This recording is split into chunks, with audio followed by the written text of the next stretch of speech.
Ao receber uma herança de R$ 500.000, Nina decidiu comprar uma pequena casa no interior, contrariando o marido, que já considerava esse dinheiro seu. Um dia, arrumando o quintal, ela abriu uma velha caixa de correio enferrujada e encontrou uma carta antiga e surrada. Ao ler o que estava escrito sobre o marido, por pouco não deixou a folha cair das mãos. Bem-vindos. Aqui é o Léo, do canal Recanto das Histórias, com mais uma nova história para vocês.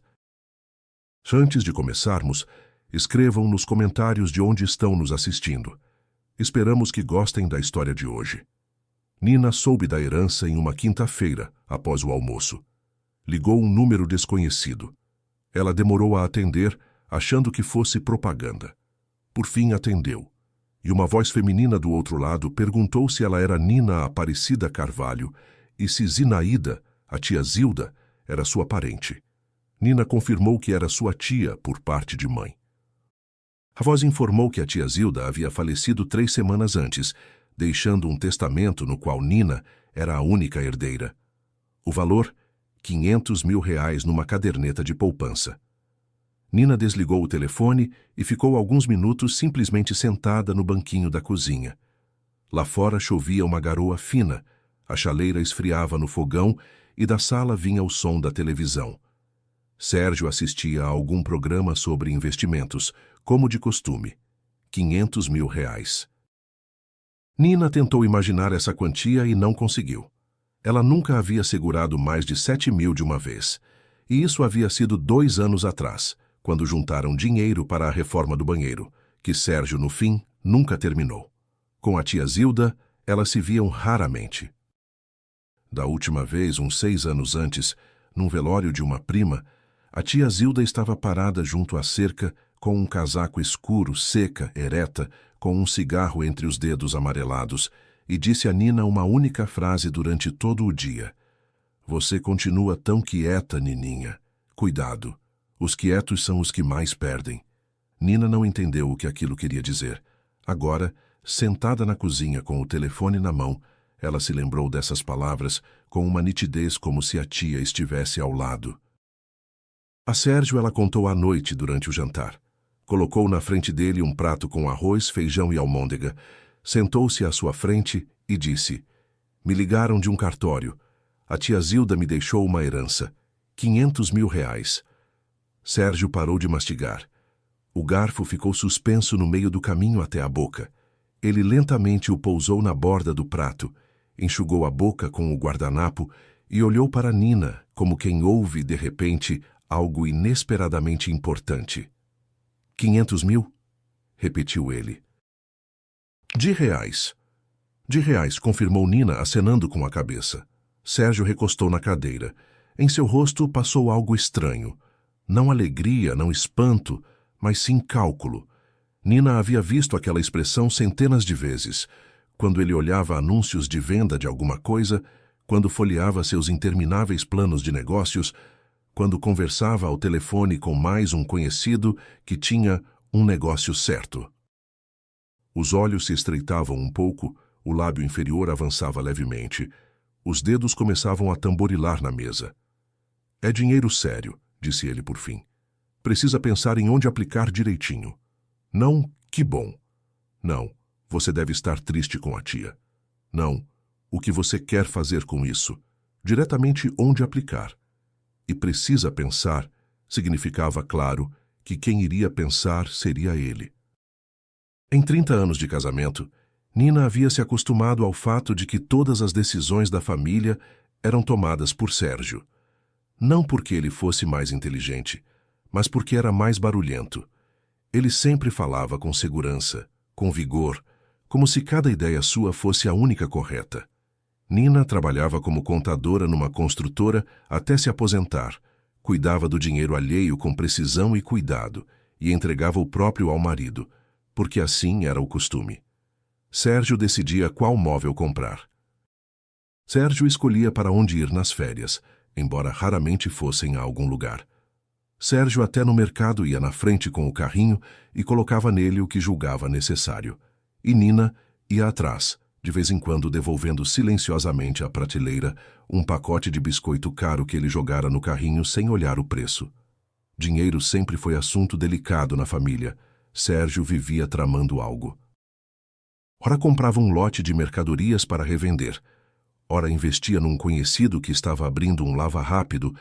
Ora pegava eletrônicos a prazo para depois vender com lucro. Nada disso rendia.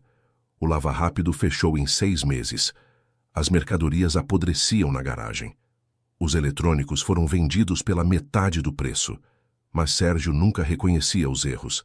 Cada fracasso ele explicava pelas circunstâncias, pelo azar ou pela desonestidade alheia. E toda vez, depois de mais um revés, 2 meses depois ele aparecia com uma nova ideia e a mesma expressão no rosto. Olhos estreitos, lábio avançado, dedos tamborilando na mesa. Já no dia seguinte à notícia da herança, Sérgio voltou para casa com uma pastinha plástica fina. Sentou-se à mesa da cozinha, espalhou na frente de Nina algumas folhas impressas e começou a explicar. Um conhecido dele, Valdir, estava abrindo uma empresa de instalação de janelas e procurava um investidor. Aporte R$300 mil, retorno em 6 meses. Lucro mínimo, o dobro. Sérgio falava depressa, deslizava o dedo pelas colunas de números que ele mesmo havia rabiscado e a todo momento repetia uma frase que Nina havia ouvido dele centenas de vezes. O dinheiro precisa trabalhar, não ficar parado. E os 200 que sobram? Perguntou Nina. Os 200 por enquanto ficam na conta, mas depois também damos um jeito. O importante é não perder a chance com as janelas. Valdir não vai esperar para sempre. Nina ficou em silêncio. Olhava para aquelas folhas com números e pensava em quantas pastas assim havia visto em 30 anos. Elas sempre eram iguais, colunas caprichadas, valores otimistas, a palavra lucro sublinhada. E sempre terminavam da mesma forma. A pasta ia para a gaveta, o dinheiro sumia sem explicação e 1 mês depois Sérgio fingia que nada havia acontecido. Vou pensar, disse Nina. Sérgio franziu o senho. Não estava acostumado com essa resposta.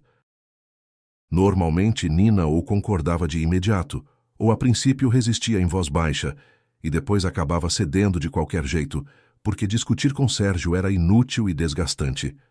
O que há para pensar? Eu expliquei tudo. Ou você entende de negócios? Vou pensar, repetiu Nina, e se levantou da mesa.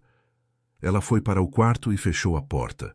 Ouvia Sérgio na cozinha batendo a xícara e resmungando alguma coisa.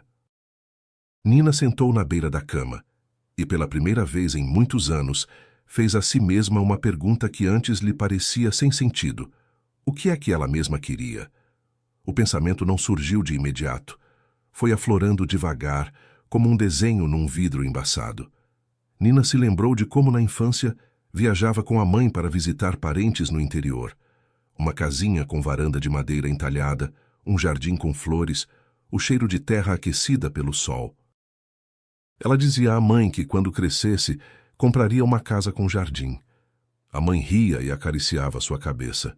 Depois vieram os estudos, o trabalho, o casamento, o apartamento, a rotina, e a casa com jardim ficou para trás, naquela parte da memória que Nina havia parado de visitar há muito tempo. Na manhã seguinte, enquanto Sérgio estava numa reunião com o tal Valdir, Nina abriu no celular um site de classificados e digitou na busca: Casa no interior, preço acessível. Ficou rolando a tela por um bom tempo, franzindo os olhos nas fotos pequenas. A maioria dos anúncios era cara demais ou mostrava ruínas sem telhado, mas um anúncio aprendeu.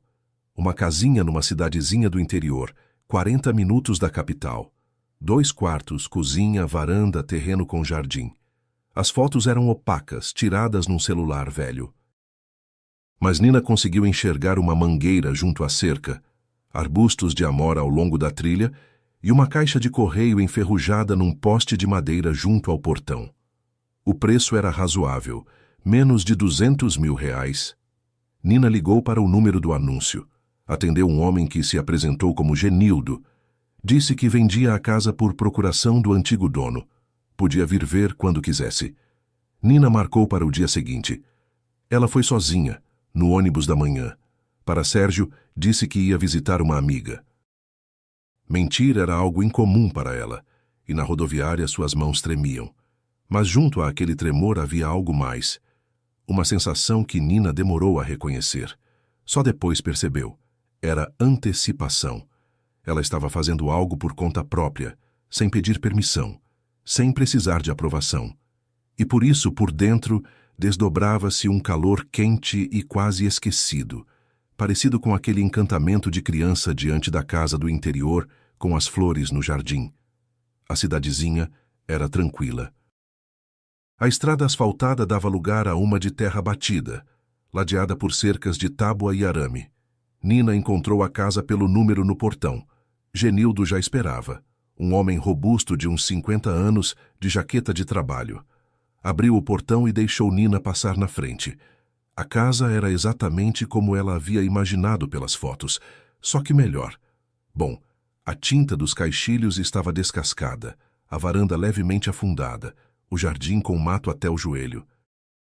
Mas as paredes eram sólidas, o telhado inteiro, e lá dentro cheirava a madeira e a algo seco, herbal. 2 quartos pequenos com teto baixo, cozinha com fogão a lenha e a gás, varanda com uma velha poltrona de vime. Nas janelas, cortinas desbotadas com estampa de flores do campo. A casa é boa, disse Genildo. O velho zelava enquanto podia, só que as circunstâncias... Teve que vender. Nina acenou com a cabeça e saiu para o jardim. A mangueira era velha, frondosa, com um tronco grosso e retorcido. Embaixo dela havia um banco de madeira com as pernas enterradas na terra. A amoreira ao longo da trilha havia crescido tanto que os galhos pendiam até a passagem. Junto à cerca florescia a roseira silvestre. Nina ficou parada no meio daquele jardim quieto e um pouco triste, sentindo que algo dentro dela, comprimido e endurecido por longos anos, começava a se soltar devagarzinho. Ela comprou a casa 1 semana depois. Cuidou de tudo sozinha. Cartório, contrato de compra e venda, registro. Pela primeira vez na vida, assinava documentos sem olhar para trás, esperando Sérgio. As mãos não tremiam mais. Dos 500 mil reais, foram menos de 200 mil. O restante Nina depositou numa conta separada, da qual não falou ao marido. A Sérgio ela contou à noite depois do jantar. Disse simplesmente: comprei uma casa no interior, pequena, com jardim. O silêncio durou 5 segundos. Então Sérgio pousou devagar a xícara na mesa e olhou para Nina como quem acaba de ouvir algo numa língua desconhecida. Você fez o quê? Comprei uma casa. Que casa? Onde? Com que dinheiro? Com a herança. A herança da tia. Sérgio se levantou. A cadeira rangeou no linóleo. Ele caminhou pela cozinha, parou perto da janela, virou-se para ela. Você gastou o dinheiro numa ruína sem me consultar? Nina, você está em si? Ele falava cada vez mais alto. Que ela não tinha o direito de tomar uma decisão assim sozinha. Que casa no interior era loucura. Que na idade deles não se começa uma vida nova. Pensa-se em preservar o que existe. Que o dinheiro poderia ter sido investido com inteligência, não jogado fora em paredes velhas. Que ela tinha a obrigação de pensar na família, não em caprichos seus. Nina ouvia e percebia algo estranho. As palavras dele não a atingiam. Antes, diante de tamanha pressão, a garganta se fechava e ela queria pedir desculpa, mesmo quando tinha razão. Agora olhava para Sérgio e via apenas um homem irritado. Não porque ela havia feito uma bobagem, mas porque o dinheiro não tinha ido para onde ele queria. É a minha herança, disse Nina. A tia me deixou para mim. Nós somos família. Sérgio bateu a palma da mão na mesa. Na família não tem seu e meu. Então por que nos 30 anos inteiros só você decidia? Sérgio se calou. Não porque não tivesse resposta, mas porque Nina nunca havia falado assim antes. Ele a olhou tentando entender o que havia mudado. Então fez um gesto de descaso, murmurou algo sobre frescura de mulher e foi para o quarto. A casa ele não foi ver, nem naquele dia, nem depois. Não fazia diferença para ele onde ficava, quantos cômodos tinha, se havia telhado. O que o enraivecia era uma coisa só. O dinheiro que ele já havia mentalmente gasto estava fora do seu alcance. Nos dias seguintes, um silêncio pesado pairava no apartamento. Sérgio só falava com Nina quando necessário. Frases curtas, sem olhar nos olhos. Passa o sal. Onde está o controle? Estou saindo. Nina separava coisas para a primeira viagem à nova casa. Colocava numa sacola listrada panos, esponjas, produtos de limpeza, toalhas velhas, um par de panelas. Sérgio via aquela movimentação, mas não dizia nada. Só quando Nina já estava no corredor, fechando o casaco, ele saiu do quarto, encostou-se no batente da porta e disse quase com indiferença: "A casa ainda dá para revender. Enquanto é tempo. Pensa nisso no caminho." Nina pegou a sacola em silêncio e saiu. O ônibus levou Nina até a parada conhecida em 40 minutos. A manhã estava fresca, com névoa baixa sobre o campo além da estrada. Nina caminhava pela estrada de terra até a casa, carregando numa mão a pesada sacola com panos e produtos, e na outra, uma sacola com uma garrafa térmica e sanduíches que havia feito em casa às 5 da manhã, enquanto Sérgio dormia. A cidadezinha, àquela hora, parecia vazia. Só em algum quintal um cachorro latia e um portão rangia ao vento. A casa a recebeu com silêncio. Nina abriu o portão, passou pela trilha coberta de erva daninha e subiu os degraus da varanda. Ficou parada um instante, respirou o ar da manhã, cheirava a capim molhado e manga. Na varanda tudo estava como da última vez. A poltrona de vime, o tapetinho velho na entrada, uma teia de aranha no canto sob o beiral. Nina pousou a sacola e se virou para o portão. A caixa de correio ela havia notado já na primeira visita, uma caixinha de lata enferrujada num poste de madeira com a alça quebrada e a porta entreaberta. Na época, não lhe havia dado atenção. Agora, passando por ela, puxou maquinalmente a portinha. No fundo havia um envelope. Nina o tirou. O papel era grosso, amarelado, com uma mancha escura na borda, de água ou do tempo, sem selo, sem endereço, sem remetente. Apenas uma palavra a lápis na frente: ao dono. Nina girou o envelope nas mãos, encaixou a unha na aba e puxou uma folha dobrada em 4. A letra era miúda, caprichada. Letras de idoso, levemente inclinadas para a direita. Linhas retas, como se escritas com régua. Nina sentou no degrau da varanda e começou a ler. "Prezado novo dono, escrevo esta carta não para me queixar nem para acusar ninguém. Simplesmente não consigo deixar esta casa sem dizer ao menos no papel o que não tive tempo de dizer em voz alta. Meu nome é Paulo Ilídio. Morei nesta casa por 22 anos. Construí a varanda com minhas próprias mãos, plantei a mangueira que hoje ultrapassa o telhado, levantei a cerca. Minha esposa Valentina cultivava a amoreira ao longo da trilha. Ela adorava fazer geleia e distribuir pelos vizinhos. Vendi esta casa não porque queria ir embora. Fui obrigado. Depois da morte de Valentina, fiquei sozinho e, ao que parece, me tornei confiante demais. Apareceu um homem que me ajudava com diversos afazeres, documentos, viagens, questões práticas. Chamava-se Sérgio Vítor. Dizia ser consultor, que trabalhava com idosos, ajudando-os a preservar e multiplicar suas economias. Vinha toda semana, trazia mantimentos, consertou a torneira da cozinha, falava comigo com respeito e carinho. Passei a considerá-lo quase da família. Então, ele me propôs investir dinheiro na empresa dele. O nome era... Nina leu o nome e sentiu os dedos esfriarem. Ela conhecia aquele nome. Vict Optima. Sérgio o havia mencionado uns 7 ou 8 anos atrás, quando ela encontrou por acaso alguns recibos antigos na gaveta da mesa. Na época ele deu de ombros. Bobagem de juventude, coisa encerrada faz tempo, esquece. Nina esqueceu. Ou melhor, parou de perguntar, porque Sérgio havia deixado bem claro que o assunto estava encerrado. Ela continuou a leitura. Sérgio Vítor dizia que o dinheiro precisa trabalhar, não ficar parado. Repetia essa frase com frequência. Mostrava-me papéis, gráficos, explicava que em 6 meses eu receberia de volta o dobro. Investi tudo o que eu e Valentina havíamos guardado para a velhice. R$ 120 mil. Para alguns isso é pouco. Para mim, era todo o dinheiro do mundo. Nos primeiros 2 meses, ele ainda vinha. Dizia que as coisas iam bem, que em breve sairia o primeiro pagamento. Depois foi aparecendo com menos frequência. Depois parou de atender o telefone. A empresa fechou. O dinheiro não foi devolvido.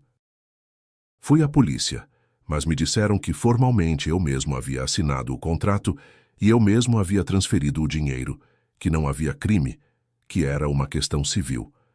Não me restaram forças nem dinheiro para uma longa batalha. Tive que vender a casa para pagar as dívidas. Havia pedido emprestado aos vizinhos e ao sobrinho, acreditando que logo devolveria. Escrevo isto não para um tribunal, nem para a polícia. Escrevo para que ao menos uma pessoa saiba que esta casa foi tomada, não entregue de livre vontade. Cuide bem dela. Aqui foram anos bons. Paulo e Lídio. Nina terminou a carta e ficou sentada por um longo tempo sem se mover. Uma ave saltitava no telhado vizinho. Em algum lugar uma janela bateu. Ela releu. Depois uma terceira vez. Sérgio Vitor. Vict Optima. O dinheiro precisa trabalhar, não ficar parado. Não era apenas uma frase parecida. Era a frase que Sérgio dizia em casa, à mesa da cozinha, toda vez que espalhava diante de Nina mais um conjunto de papéis. Palavra por palavra, Nina tentou se deter. Quantos Sérgios Vitores existem no mundo? Quantas empresas com nomes parecidos? As pessoas repetem os mesmos ditos. Ela repetia isso para si mesma, sentada no degrau da varanda, da sua própria casa agora. E cada argumento contra a coincidência se desfazia antes de se formar. O nome da empresa não era genérico. A frase sobre o dinheiro, Sérgio, pronunciava exatamente assim, com aquele jeito de dizer parado. E Paulo e Lídio não descrevia um golpista abstrato, mas uma pessoa concreta, afável, paciente, hábil em ganhar confiança. Ela dobrou a carta e a guardou na sacola. Passou o dia todo lavando o chão e limpando as janelas, mas fazia tudo mecanicamente, quase sem perceber o que fazia. As mãos trabalhavam, a cabeça voltava sempre às mesmas linhas. À noite, quando o sol se pôs atrás da mangueira e a varanda mergulhou no crepúsculo, Nina trancou a casa e voltou para a capital.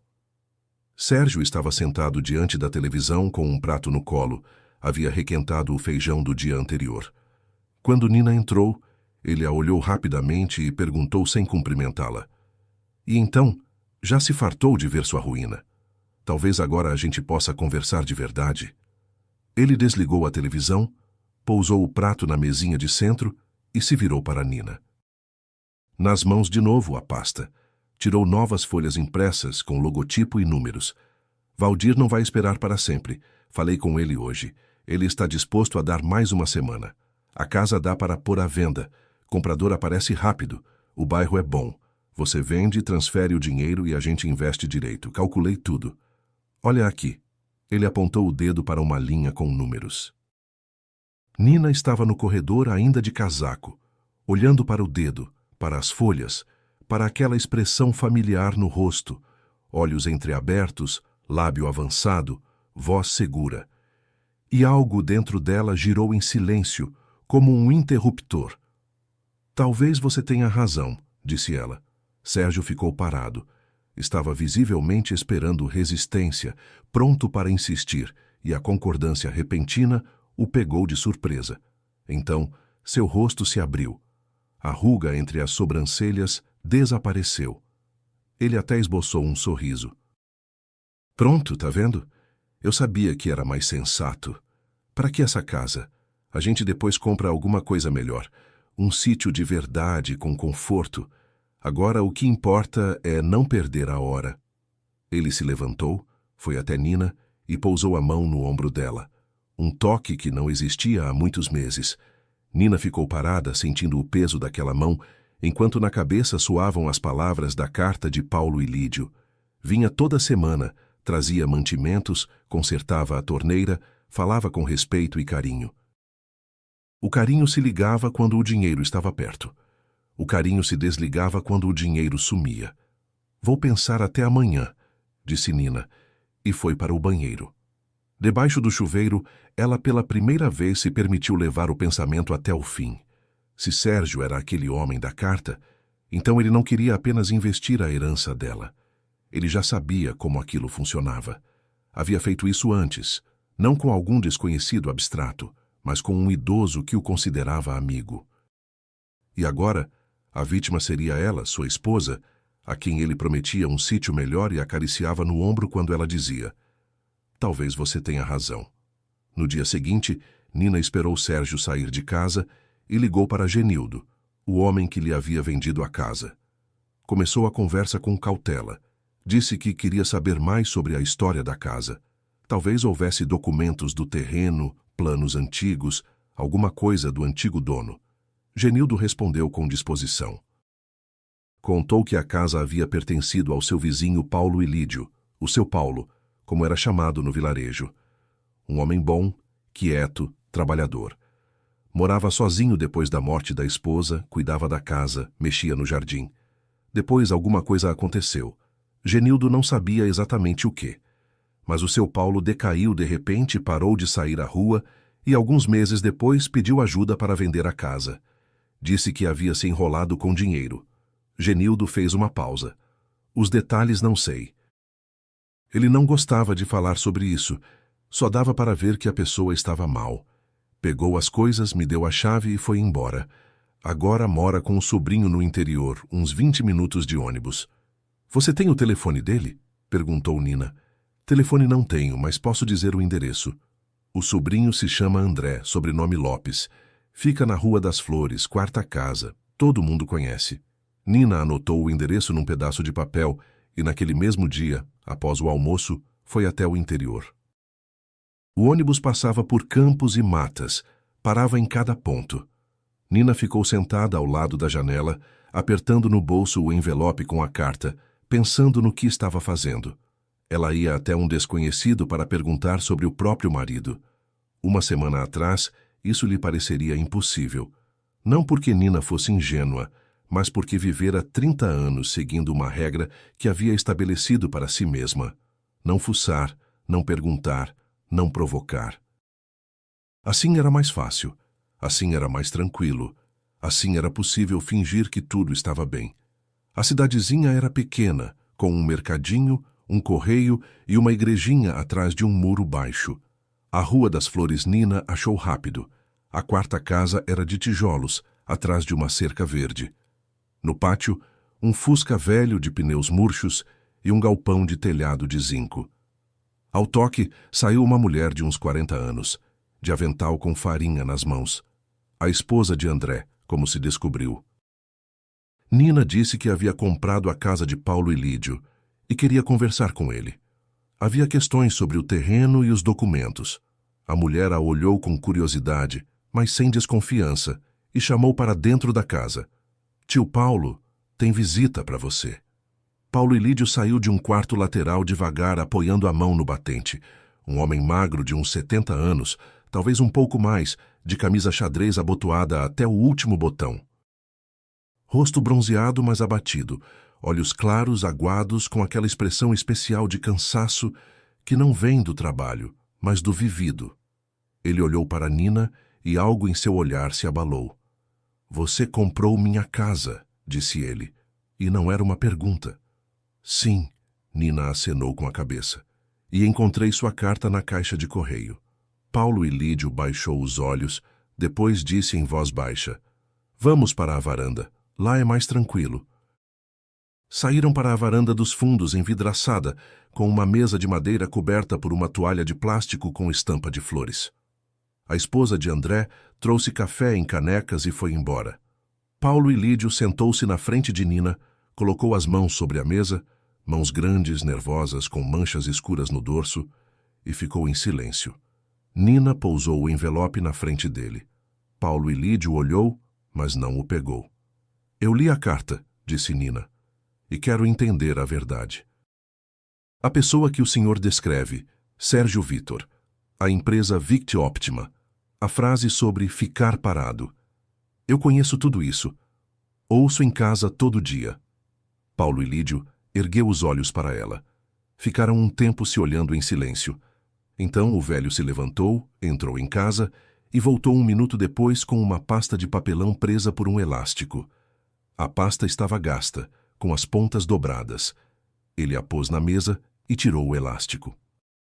Dentro havia folhas empilhadas, impressões de conversas, panfletos da empresa com o logotipo, a letra V em prata sobre fundo azul, cópias de transferências bancárias, um contrato antigo de 3 páginas e um recibo manuscrito numa folha de caderno. Paulo Ilídio os espalhava na mesa com cuidado, como peças de museu. Nina observava. O logotipo ela via pela primeira vez, mas o nome da empresa conhecia.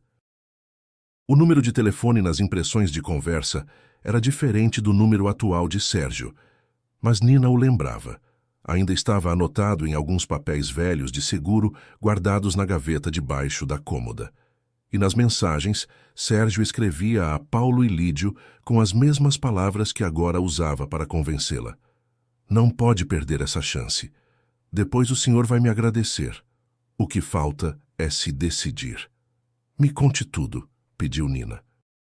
Paulo Ilídio tomou um gole de café, pousou a caneca e começou a falar.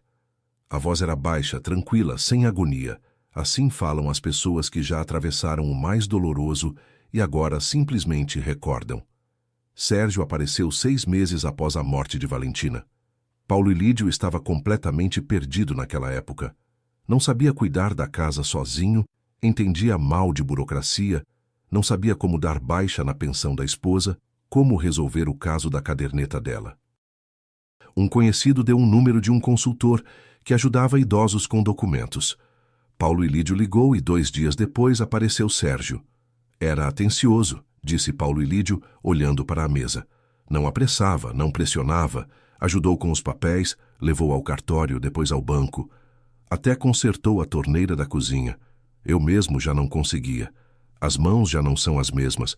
Trazia mantimentos, pão, leite, às vezes linguiça. Eu dizia que era demais e ele respondia: não invente, seu Paulo, somos quase da família. Eu acreditava nele. Queria acreditar. Sozinho é difícil. E ali havia uma pessoa atenciosa, confiável. Servia café para ele, contava sobre a Valentina, mostrava fotos. Ele escutava, acenava. Às vezes até os olhos brilhavam. Pensei que era compaixão. Depois de uns 3 meses, Sérgio puxou o assunto do dinheiro. Não de uma vez, não diretamente. Primeiro perguntava como Paulo Ilídio estava se virando, se a aposentadoria dava. Depois começou a falar sobre a empresa, que ajudava as pessoas a preservar e multiplicar. Dizia que o rendimento era bom, que os aportes eram segurados, que muitos clientes já haviam recebido os pagamentos. Paulo Ilídio de início recusou, mas Sérgio não insistia. Apenas a cada visita, como de passagem, mencionava que mais um cliente havia investido e estava satisfeito. Gota a gota. Aguentei 2 meses. Paulo Ilídio passou a palma da mão sobre a toalha, alisando uma dobra inexistente. E então concordou. Eu e a Valentina tínhamos guardado para o enterro e para um dia de necessidade. 120 mil reais. Dei tudo. Assinei o contrato, transferi o dinheiro para a conta da empresa. Sérgio Vítor me apertou a mão e disse: em 6 meses o senhor vai me agradecer. Nos primeiros 2 meses, Sérgio continuou vindo como antes. Dizia que as coisas iam bem, que em breve sairia o primeiro pagamento. No 3º mês as visitas ficaram mais raras. No 4º cessaram. O telefone estava ocupado a princípio, depois não atendia. Depois estava desligado. Paulo Ilídio foi ao endereço da empresa. Um escritório vazio com uma placa de aluga-se. Foi à polícia. Ouviram, anotaram, disseram que formalmente não havia crime. Ele mesmo havia assinado o contrato, ele mesmo havia transferido o dinheiro. Ninguém o havia forçado. Aconselharam a recorrer à justiça. Para a justiça era preciso dinheiro, que Paulo Ilídio já não tinha. Pedi emprestado aos vizinhos e ao André, o sobrinho. Pensei que logo me devolveriam, que resolveriam. Não devolveram, não resolveram. As dívidas cresceram. No fim, vendi a casa, quitei as pessoas e me mudei para cá. Ele ficou em silêncio. Atrás da janela da varanda movia-se a sombra de uma bananeira. Pela toalha de plástico rastejava uma vespa. Nina estava sentada, envolvendo a caneca com as duas mãos, olhando para os papéis espalhados. Ali estava o contrato, 3 páginas em letra miúda. Embaixo, a assinatura de Paulo e Lídio. Ao lado, o carimbo da empresa. E um rabisco que Nina reconheceria entre 1000. Sérgio sempre assinava da mesma forma, um traço brusco para cima e uma cauda longa para baixo. Ela havia visto aquela assinatura em boletos, em formulários, em contratos de crédito. Nina ajeitou os papéis de volta na pasta, olhou para Paulo e Lídio e disse: "Ainda não sei o que fazer com isso, mas não vou deixar assim. Posso fotografar os documentos?" Paulo e Lídio assentiu, depois acrescentou em voz baixa: "Na época eu não consegui ir até o fim. Não tive forças, mas se um dia precisar do meu depoimento, estou disposto." Nina fotografou cada folha no celular, agradeceu a Paulo e Lídio e saiu. Na porteira, olhou para trás. O velho estava na varanda, olhando para ela, segurando o corrimão. Nina levantou a mão. Não sabe se era um adeus ou uma promessa. Paulo e Lídio acenou com a cabeça. No ônibus de volta, Nina folheava as fotos dos documentos e pensava, não em como estava sofrendo, não em com que homem havia vivido 30 anos. Pensava que Sérgio, naquele mesmo instante, estava em casa com a pasta, esperando ela ceder e entregar o dinheiro. Que o esquema que ele preparava para ela era o mesmo que já havia testado num velho solitário. Só que agora a vítima deveria ser ela, a esposa, a quem ele prometia um sítio melhor e acariciava no ombro quando ela dizia: "Talvez você tenha razão." Nina guardou o celular no bolso e virou o rosto para a janela. Lá fora desfilavam postes, campos, orla de floresta. Ela ainda não sabia exatamente o que faria, mas uma coisa havia entendido com certeza: gritar e acusar não adiantaria. Sérgio sempre vencia no grito. Então era preciso agir de outra forma. Nina voltou para casa tarde. Sérgio já estava deitado no sofá em frente à televisão, coberto por uma manta. Na cozinha havia uma frigideira suja e uma caneca com café pela metade. Ele não perguntou onde ela havia estado. Nina foi ao banheiro, lavou o rosto, se olhou no espelho. O rosto estava comum, cansado, não jovem, com ruguinhas no canto dos olhos, mas os olhos eram diferentes. Havia algo neles que antes não estava. Não raiva, mas uma espécie de determinação.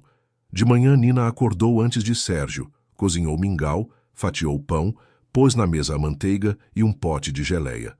Quando Sérgio saiu para a cozinha, sonolento, de camiseta surrada, Nina já estava sentada à mesa com uma xícara de café. Esperou ele se sentar e disse em voz tranquila: "Pensei bem.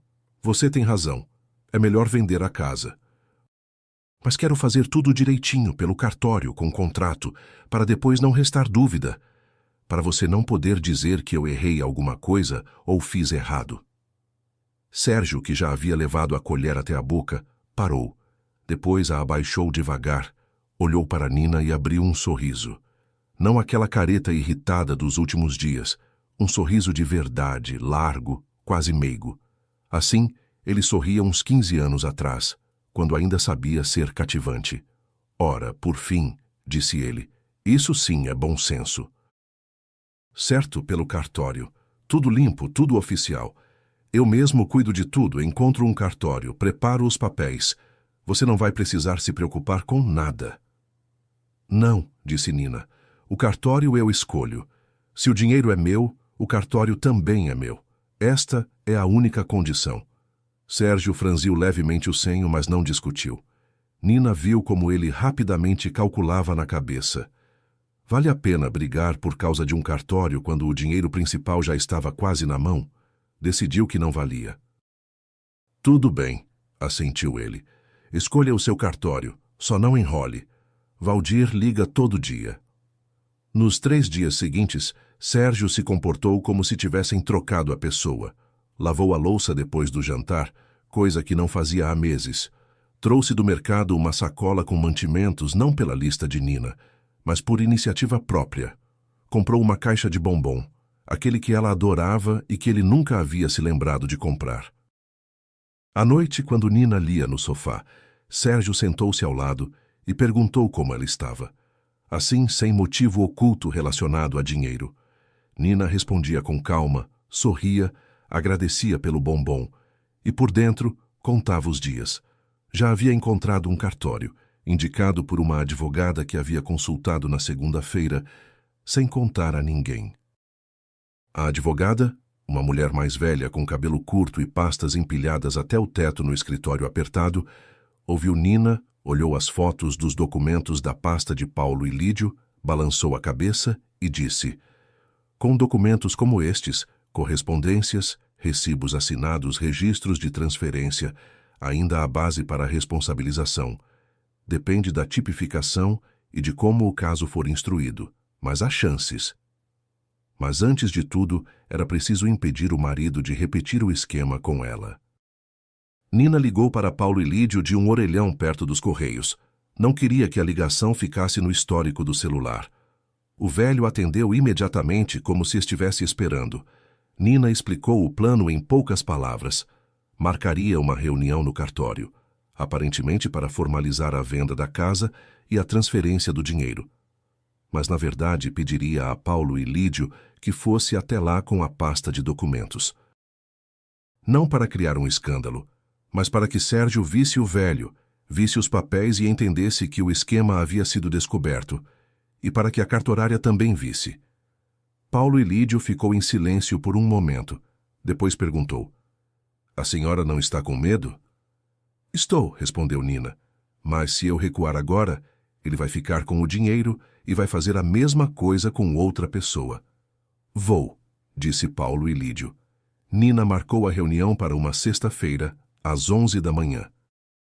O cartório ficava num velho prédio de 3 andares ao lado do mercado.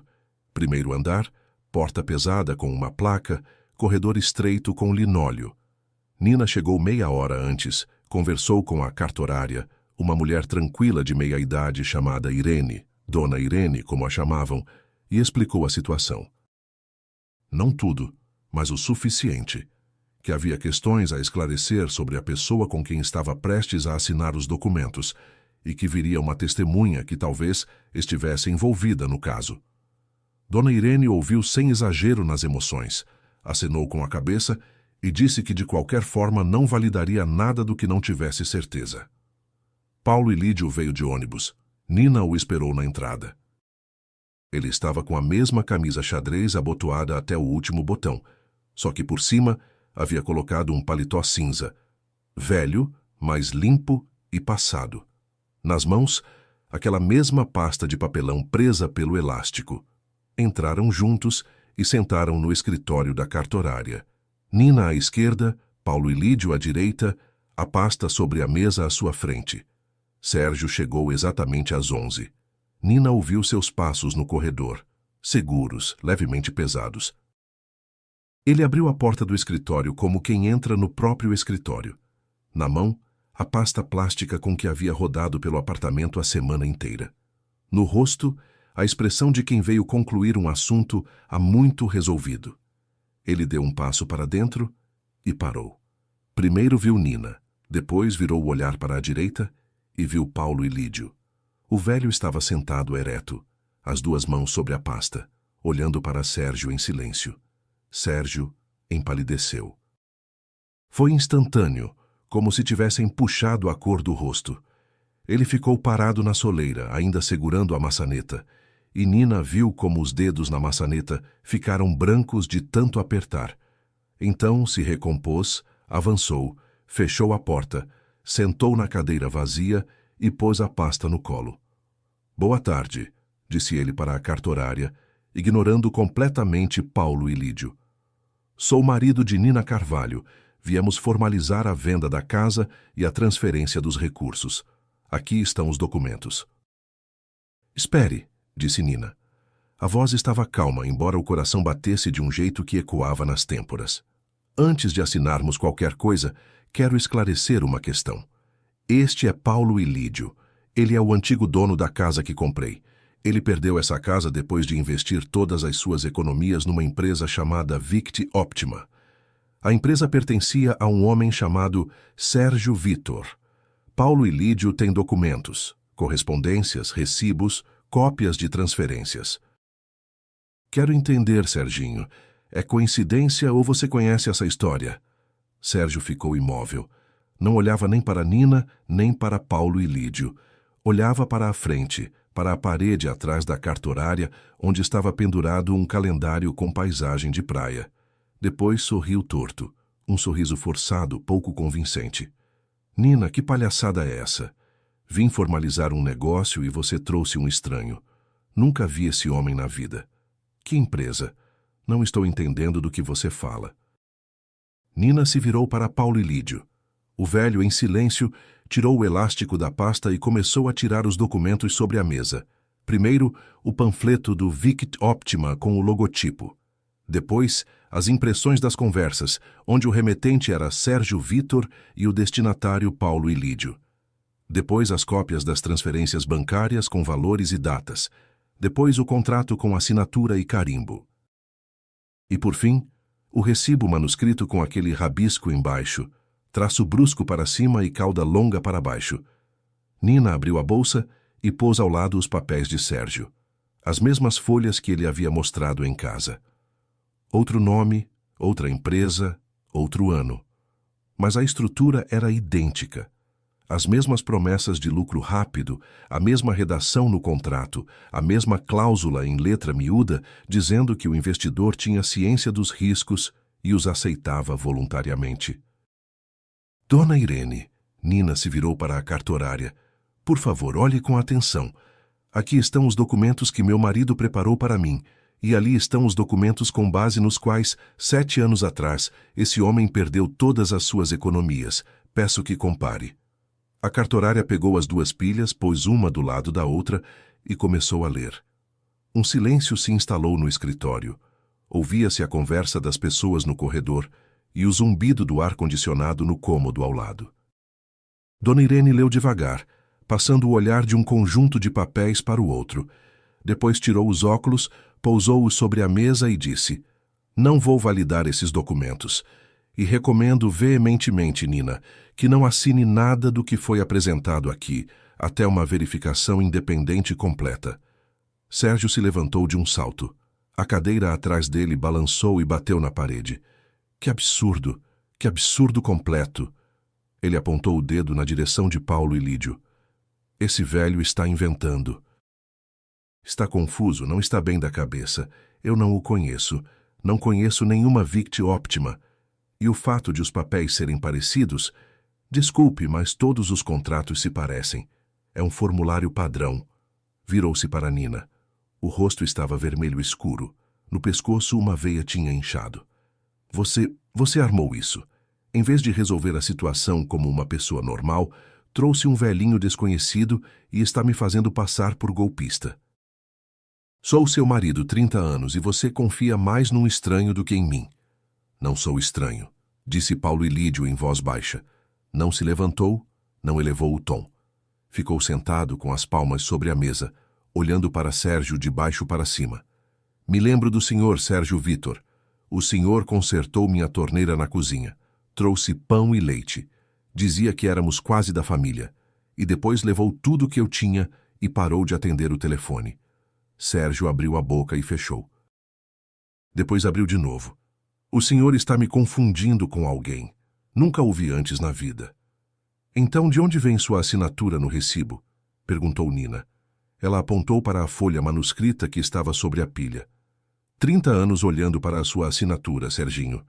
Em boletos, em créditos, em formulários, você sempre assina igual. É ela. Sérgio olhou para o recibo. Por um instante, o olhar dele se fixou no rabisco embaixo da folha. Ele estendeu a mão, rápido, brusco, para pegar o papel, mas Dona Irene foi mais rápida. Ela cobriu os documentos com a palma e disse em tom firme, que não admitia réplica. Os documentos estão sobre a minha mesa, e peço que não os toque. Se o senhor não concorda com as questões levantadas, isso se resolve na justiça, não tomando os papéis. Sérgio recuou a mão. Ficou parado no meio do escritório, e Nina, pela primeira vez, o via assim, nem raivoso. Raiva ele demonstrava com frequência. Nem irritado. Irritação era seu estado habitual. Ele estava desconcertado. Verdadeiramente desconcertado, como um homem que passa 30 anos construindo uma parede e ela desaba de repente, revelando um espaço vazio atrás, onde não há nada para se esconder. Nina, ele tentou mudar de tom, em voz baixa, quase suplicante. Vamos embora. A gente resolve em casa. Não precisamos expor assuntos de família no escritório de ninguém. Esse homem está enganado. Eu explico tudo para você. Não preciso de explicações, respondeu Nina. Preciso da verdade e ela está nessa mesa. Sérgio ficou parado mais alguns segundos, olhou para a cartorária. Ela devolvia o olhar em silêncio. Olhou para Paulo e Lídio. O velho não desviava os olhos. Olhou para Nina e não encontrou no rosto dela nada do que estava acostumado a ver. Nem medo, nem dúvida, nem disposição de ceder. Ele agarrou a pasta do colo, virou-se e saiu do escritório, batendo a porta com tanta força que uma prateleira sobre o armário soltou pó. O escritório ficou em silêncio. Dona Irene juntou os documentos com cuidado, colocou-os numa pasta plástica transparente e os estendeu a Nina. Tire cópias e leve ao advogado.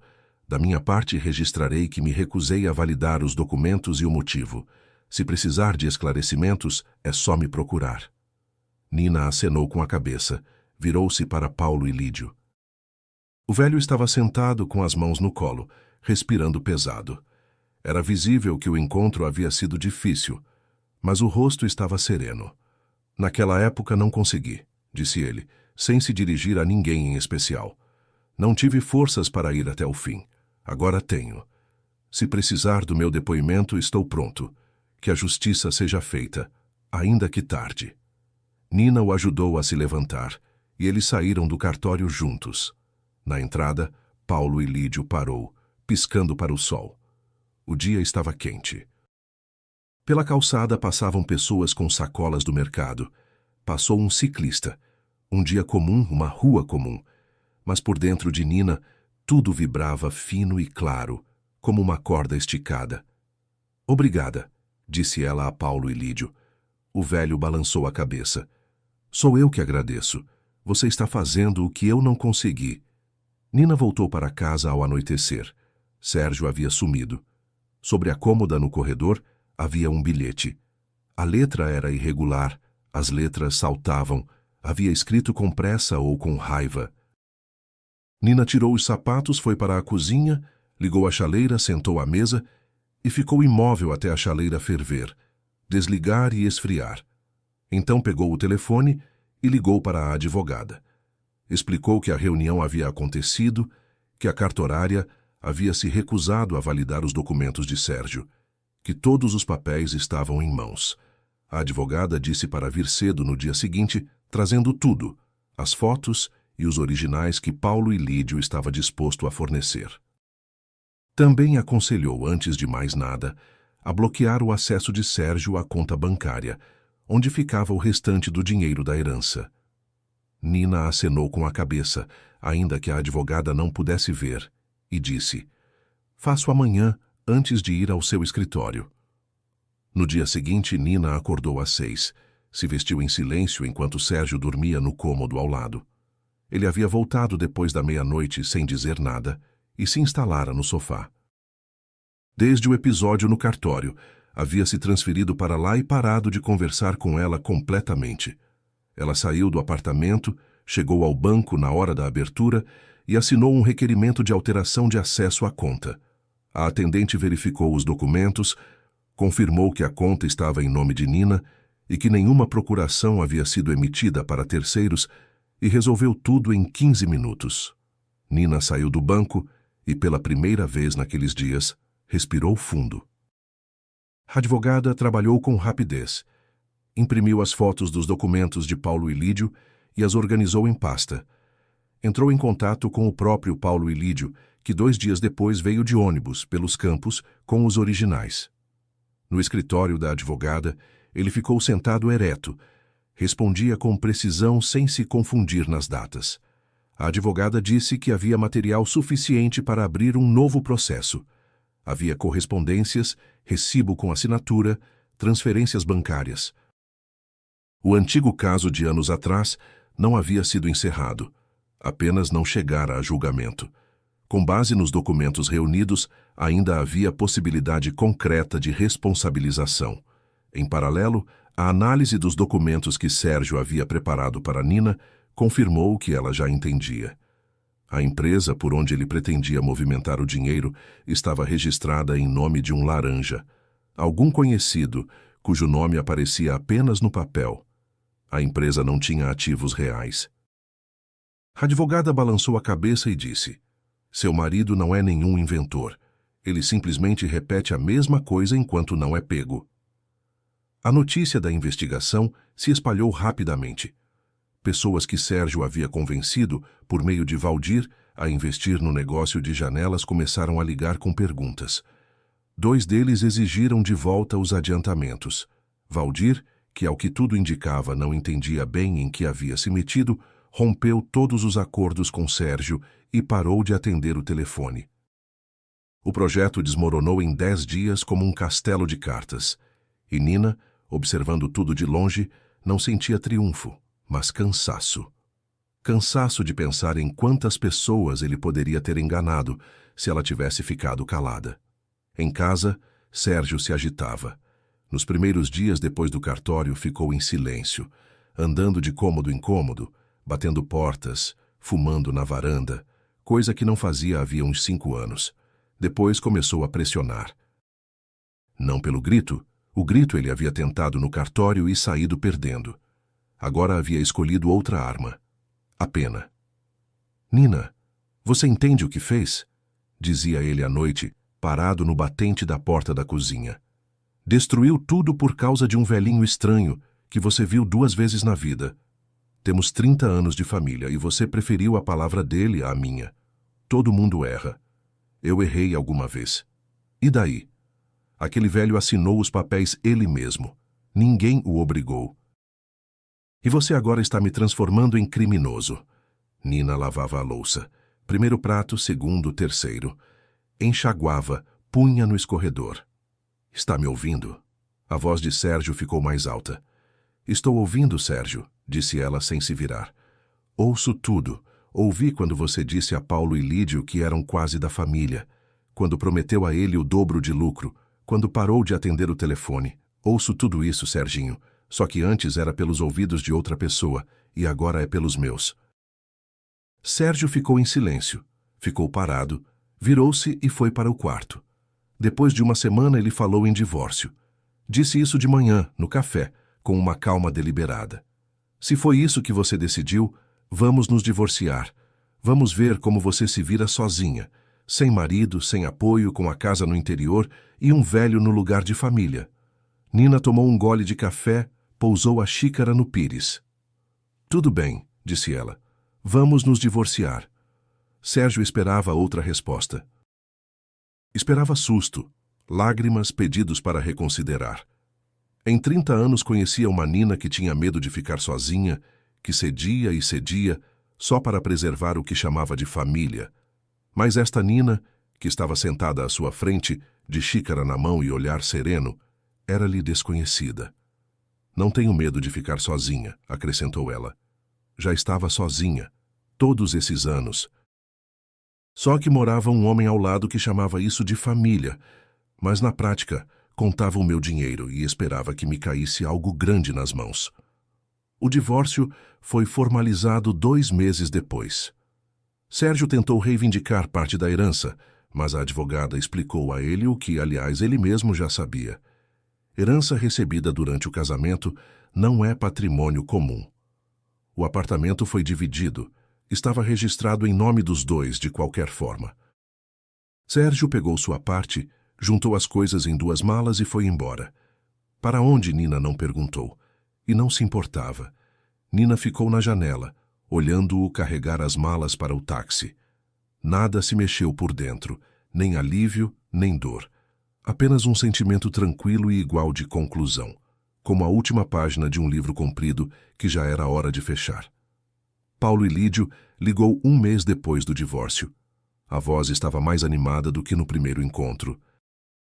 Disse que o processo havia avançado. Um delegado havia iniciado a apuração, ouvido várias testemunhas, encontrado mais uma pessoa que Sérgio havia convencido a investir pela mesma empresa. Recuperar tudo o que havia perdido era impossível.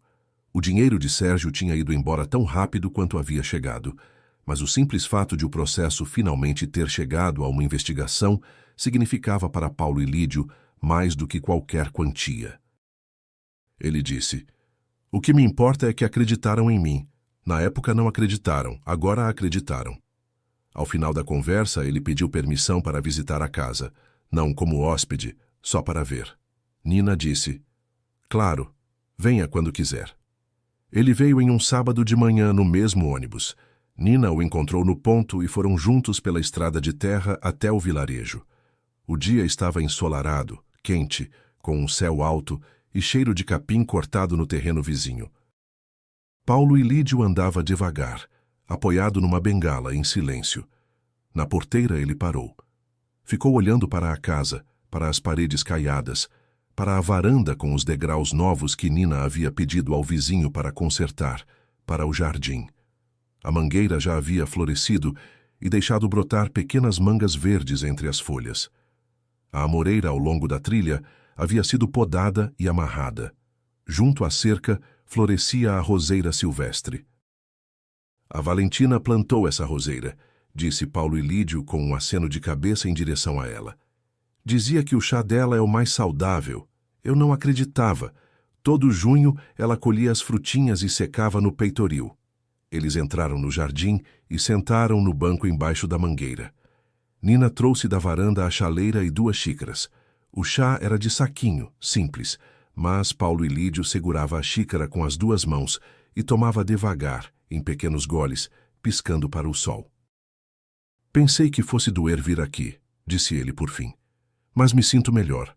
A casa não desapareceu, não foi parar em mãos ruins. Está com a senhora, e a senhora não vai abandoná-la." "Não vou", disse Nina. Eles ficaram sentados em silêncio, e aquele silêncio não era pesado, era leve, daquele tipo em que não há nada a dizer, porque tudo o que importava já havia sido dito. Quando Paulo e Lídio foi embora, Nina voltou ao portão. A velha caixa de correio enferrujada ainda estava pendurada no poste de madeira torta com a alça quebrada. Ela havia planejado há muito substituí-la. Na varanda já estava a nova, uma caixinha de folha simples, pintada de verde, comprada na loja de construção. Nina tirou a velha caixa, limpou o poste e pendurou a nova. Verificou a portinha. Abria, fechava, sem ranger. Levou a caixinha enferrujada para a varanda e a pôs ao lado da poltrona de vime. Não a jogou fora. Depois, talvez depois. A carta de Paulo e Lídio ficava em casa na gaveta da cômoda, no mesmo compartimento onde antes ficavam os papéis de seguro de Sérgio. Nina não a relia, mas tampouco a guardava longe. Para ela havia muito tempo deixado de ser apenas um papel velho. Era a prova de que a verdade às vezes chega por caminhos estranhos, por uma caixa enferrujada no portão alheio, pela letra miúda e caprichada de um homem que ela jamais havia conhecido. Sérgio queria levar sua herança e repetir o mesmo esquema de sempre, mas a casa comprada contrariando o marido não foi um capricho, foi uma salvação. Ela conduziu Nina até um homem que Sérgio já havia arruinado uma vez, e fechou um círculo que deveria ter fechado há muito tempo. Nina trancou o portão e caminhou pela trilha até a casa. O sol da tarde repousava sobre as paredes, nos degraus da varanda, nas folhas da mangueira. Em algum lugar atrás da cerca, os grilos estridulavam. Ela subiu para a varanda, sentou na poltrona de vime.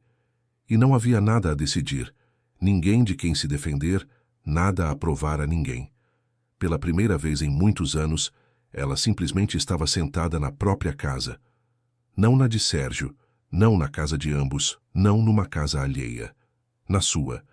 Obrigado por terem ouvido esta história. Com vocês esteve o canal Recanto das Histórias. Se gostaram, se inscrevam no canal e deixem seu like. Para vocês é um gesto simples, mas para nós faz toda a diferença.